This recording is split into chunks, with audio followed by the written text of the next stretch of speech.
ले फिर आ गए सब राज्य खुशे। हाँ, तेरे को क्या लगता था कि नहीं लौटेंगे? गलत। जब तक तोड़ेंगे नहीं तब तक छोड़ेंगे। जितना अच्छा कॉन्सेप्ट आपका 10th क्लास में इलेक्ट्रिसिटी को लेके हो जाएगा 10th में, उतना ही आपको हेल्प करेगा। न्यूमेरिकल्स जो हैं इस चैप्टर्स में आते हैं, और अगर एक बार आपके कॉन्सेप्ट इस चैप्टर में बिल्ट हो गए तो न्यूमेरिकल्स और सारी चीजें आपके लिए बहुत करंट पास करती हैं। विच conduct electricity, conductor which do not conduct electricity. If anything is a conductor, why it is a conductor? If anything is a insulator, why it is insulator? A very good evening everyone, I am Bishop Sahu here and I welcome you all once again in your channel Love You Sir. So today we are going to discuss about the very important chapter, that's electricity. तो आज हम electricity के बारे में पढ़ने वाले हैं, जो कि बहुत इंपॉर्टेंट चैप्टर है आपके फिजिक्स को लेकर। जितना अच्छा कॉन्सेप्ट आपका 10th क्लास में इलेक्ट्रिसिटी को लेके हो जाएगा 10th में, उतना ही आपको हेल्प करेगा 12th क्लास में। तो आइए हम इस चैप्टर में शुरू करते हैं इस चैप्टर को। और इस चैप्टर को शुरू करने से पहले आपने दो चीज़ बहुत पहले से पढ़ी होंगी। एक चीज़ जो है हमने पढ़ा है वो होता है कंडक्टर, एक चीज़ होता है कंडक्टर, और दूसरा यहीं पे वर्ड जो हमने पढ़ते कंडक्टर के साथ वो होता है क्या? वो होता है इंसुलेटर। तो एक होता है कंडक्टर और दूसरा होता है इंसुलेटर। तो इस चैप्टर की शुरुआत अभी हमने करी नहीं है, हम इस चैप्टर में सबसे पहले पढ़ेंगे कंडक्टर क्या होता है, इंसुलेटर क्या होता है। थोड़ा समझते हैं कंडक्टर इंसुलेटर के बारे में। कुछ बच्चे बोलते हैं, जब डेफिनेशन बोलते हैं तो बोलते हैं electrons are not present, conductor insulator electrons are not present, conductor electrons are present. नहीं, ये गलत डेफिनेशन है। Everything in this universe is made up of atom, और हर एटम के अंदर इलेक्ट्रॉन्स होते हैं। तो चाहे वो कंडक्टर हो चाहे वो इंसुलेटर हो, दोनों के अंदर क्या देखने को मिलेंगे आपको? दोनों के अंदर होंगे क्या? इलेक्ट्रॉन्स। तो इलेक्ट्रॉन दोनों के यहाँ होते हैं। तो अब बोलेंगे व्हाट इज कंडक्टर? दो substance in which free electrons are present. जबकि इंसुलेटर में इलेक्ट्रॉन्स तो होते हैं पर कौन से इलेक्ट्रॉन्स नहीं होते? फ्री इलेक्ट्रॉन्स नहीं होते। और अगर फ्री इलेक्ट्रॉन्स नहीं होते तो चार्ज पीछे पास नहीं होगा, और जब पीछे चार्ज नहीं पास होगा तो हम बोलेंगे उनको क्या? उनको हम बोलेंगे इंसुलेटर। जब हम बोलेंगे इंसुलेटर क्या होता है तो हम बोलेंगे the substance in which free electrons are not present. आप नहीं बोलेंगे इलेक्ट्रॉन्स आर नॉट प्रेजेंट, ये गलत डेफिनेशन है। आप बोलेंगे free electrons are not present, उनको आप बोलेंगे क्या? इंसुलेटर। वो चीज़ जिसमें फ्री इलेक्ट्रॉन प्रेजेंट होते हैं उसको आप क्या बोलेंगे? कंडक्टर। तो those substance in which free electrons are present, conductor. दो substance in which free electrons are not present, insulator. तो ये हो गया कंडक्टर और इंसुलेटर। चैप्टर अभी मैंने शुरू नहीं किया है, हम लोग इंट्रोडक्शन पढ़ रहे थे कंडक्टर और इंसुलेटर के बारे में। तो ये कंडक्टर और इंसुलेटर के बारे में हो गया। हम चैप्टर की शुरुआत करते हैं। चैप्टर जो है हमारा वो है इलेक्ट्रिसिटी। समझते थोड़ा सा इलेक्ट्रिसिटी क्या होता है। ये कंडक्टर इंसुलेटर हमारा हो गया। What is electricity? कोई ऐसा पूछता है व्हाट इज इलेक्ट्रिसिटी, तो आप क्या बोलेंगे? तो आपका आंसर होना चाहिए कि electricity is a form of energy, heat is a form of energy, light is a form of energy. सबसे पहली बात चैप्टर का मतलब पता होना चाहिए। चैप्टर का मतलब क्या है? Electricity is a form of energy. तो इलेक्ट्रिसिटी एक एनर्जी का फॉर्म है, एक एनर्जी का टाइप है, एनर्जी का टाइप है। ठीक, एनर्जी का टाइप है। अब कुछ वर्ड्स यहाँ आपको पढ़ने हैं जो पूरे चैप्टर में हमको पढ़ने मिलेंगे। पहला वर्ड यहाँ पर जो है वो है चार्ज। यह है चार्ज। क्या सोचो व्हाट इज चार्ज? तो आप बोलेंगे कि चार्ज दो टाइप के होते हैं, प्लस और माइनस। मेरा सवाल था व्हाट इज चार्ज? चार्ज होता क्या है? प्लस माइनस होता, आप टाइप नहीं पूछा है आपसे। What is charge? चार्ज क्या होता है? तो आपका प्रॉपर आंसर होना चाहिए चार्ज के लिए कि चार्ज क्या होता है। प्रॉपर आपके लिए आंसर होना चाहिए चार्ज क्या होता है। तो चार्ज होता है किसी भी कंडक्टर की प्रॉपर्टी ऑफ अ कंडक्टर।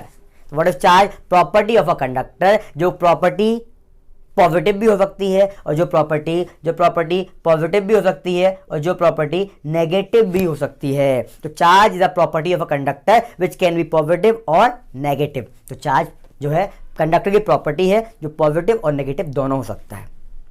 अब यहाँ पर आपको इस चीज सुनने को मिलेंगी और देखने को मिलेंगी। तो यहाँ पे चार्ज जो होता है, इतना बड़ा कौन चार्ज को लिखे? तो इतना बड़ा चार्ज ना लिखें, इतना बड़ा चार्ज लिखना ना पड़े, तो इसके लिए हम इसको शॉर्ट फॉर्म में लिखते हैं। कुछ रिप्रेजेंट करने का तरीका बना लेते हैं। तो चार्ज को हम शॉर्ट में लिखते हैं कैपिटल क्यू। तो चार्ज किसी भी कंडक्टर की प्रॉपर्टी है जो कि प्लस और माइनस दोनों हो सकती है, और चार्ज को हम लिखते हैं या रिप्रेजेंट करते हैं शॉर्ट में कैपिटल क्यू से। और चार्ज की जो यूनिट होती है, वो जो यूनिट होती है चार्ज की, तो जो चार्ज की यूनिट होती है वो होती है कूलम। तो चार्ज की यूनिट जो होती है वो होती है कूलम। तो चार्ज की यूनिट है वो है कूलम। चार्ज को शॉर्ट में रिप्रेजेंट करते हैं हम किससे? चार्ज को शॉर्ट में रिप्रेजेंट करते हैं कैपिटल क्यू से।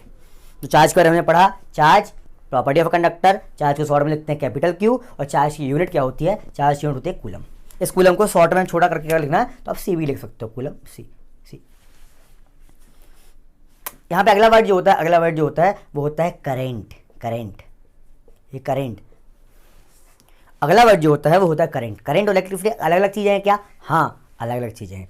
करंट होता क्या है? जब करंट की हम बात करते हैं तो करंट मिलके बना हुआ है चार्ज से।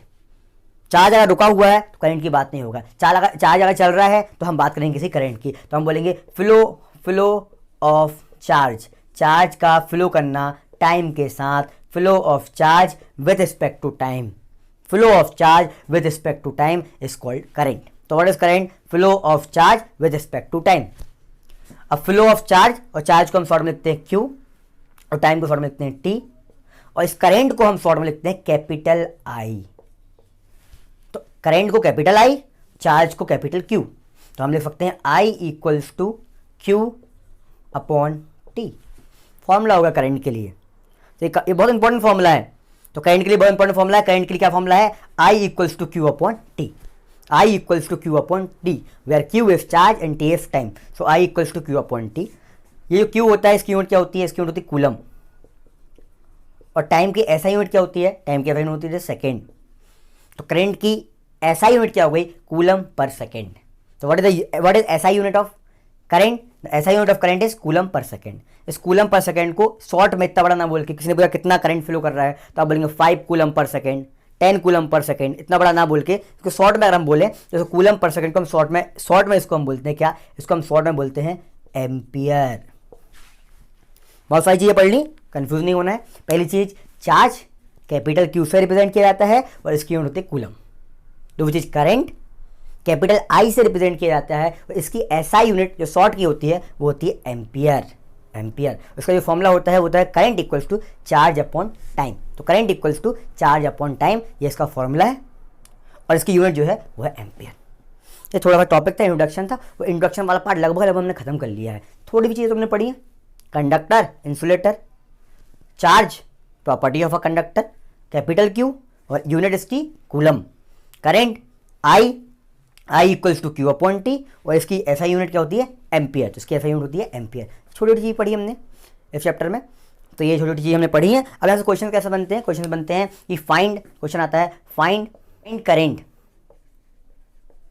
Current if charge flowing through a conductor.